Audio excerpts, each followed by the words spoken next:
ये लो, ये रहे तुम्हारे ठाकुर जी।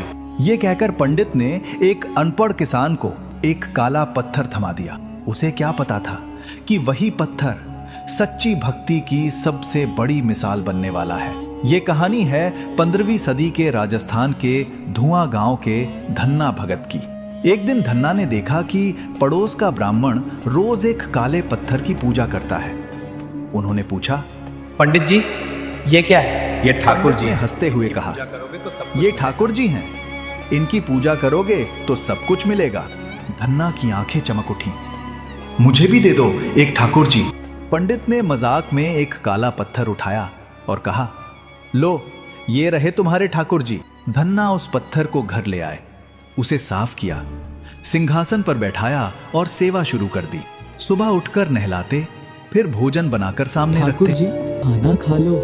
पत्थर तो पत्थर था, हिलता भी नहीं था, लेकिन धन्ना भी अडिग थे। जब तक आप नहीं खाओगे मैं भी नहीं खाऊंगा। एक दिन बीता, 2 दिन बीते, 3 दिन गांव वालों ने समझाया, पागल हो गए हो, पत्थर थोड़ी खाएगा। धन्ना बोले, पंडित जी ने कहा था ये भगवान है। भगवान झूठे नहीं होते। 7वां दिन आया। धन्ना अब बेहद कमजोर हो चुके थे, लेकिन उनकी नजरें अब भी उसी पत्थर पर टिकी थी। और तभी चमत्कार हुआ। पत्थर में हलचल हुई, एक हाथ निकला, फिर दूसरा, और देखते ही देखते एक दिव्य स्वरूप प्रकट हुआ। मुस्कुराते हुए उन्होंने थाली उठाई और भोजन करने लगे।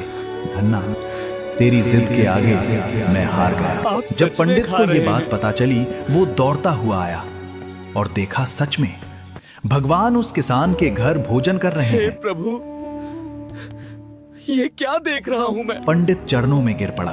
मुझे क्षमा मैं कर मूर्ख था। दीजिए। आज भी राजस्थान में धन्ना भगत के मंदिर हैं और उनकी वाणी सिख गुरु ग्रंथ साहिब में भी दर्ज है।